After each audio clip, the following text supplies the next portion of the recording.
Last time we talked about the dangers of overfitting when building predictive models. In this video, we'll talk about a tool called cross-validation that can help us get a better idea of the true predictive performance of a model.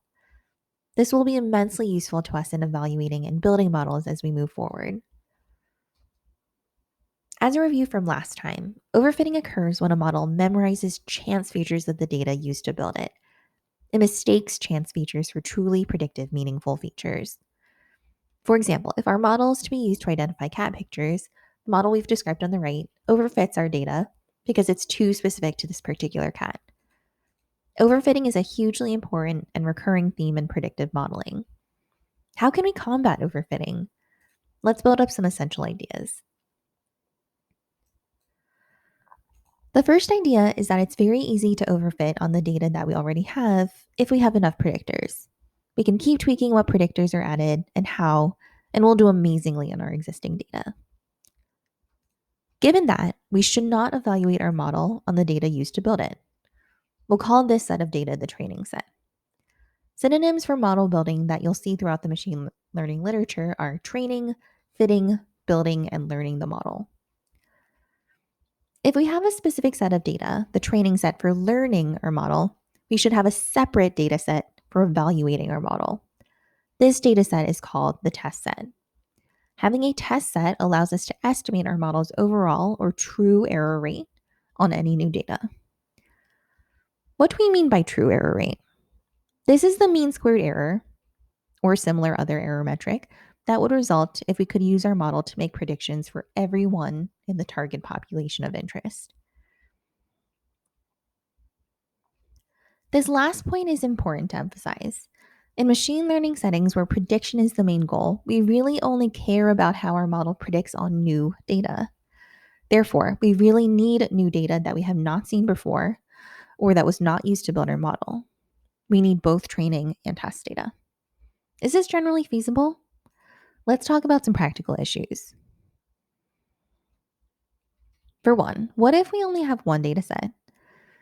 If the data set is big enough, a solution is to randomly split that data set into a training and a test set.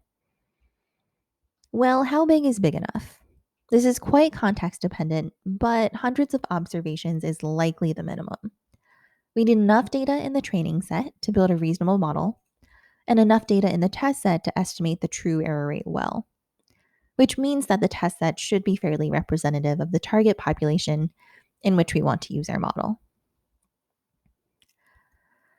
How much data should be in the training and test sets? What should the split be?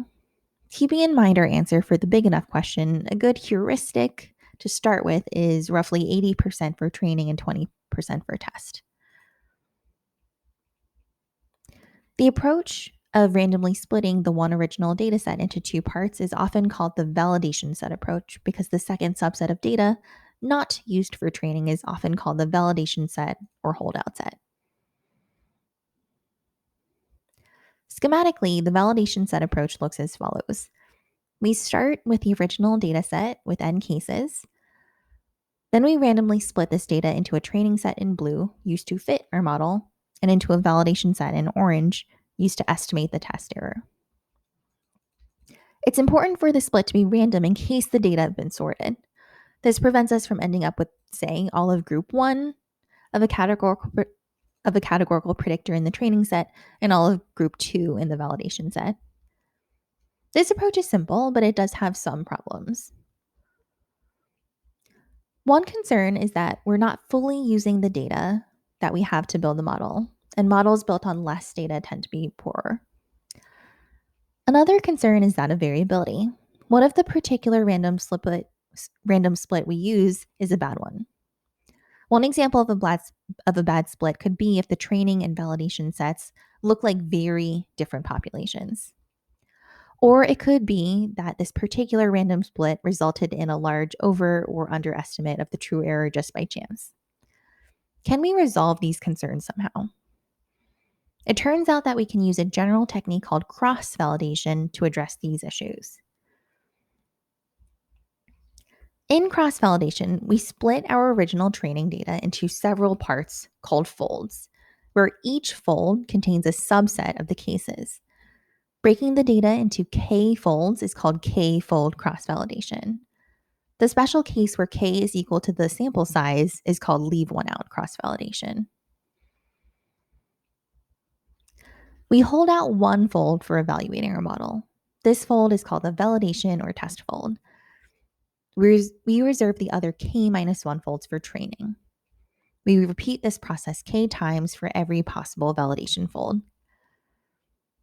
This gives us K mean squared errors, one for each possible validation fold. And we estimate the test error with the average of these K errors. Let's go through KFold cross-validation again in pictures. We randomly split our training data into 10 folds, indicated by the 10 blue boxes. In the first iteration of 10-fold cross-validation, we fit our model on the data in folds 2 through 10 and use fold number 1 to compute mean squared error of the model. For example, we may be investigating a linear regression model with predictors x1 and x4 and fit this model on the data in folds 2 through 10. On fold 1, we compute the mean squared error of this model. We do similarly for the second fold, fitting the linear regression model on data from folds 1 and folds 3 to 10, and computing the mean squared error on fold 2. We do similarly for all other folds. This gives us 10 mean squared errors.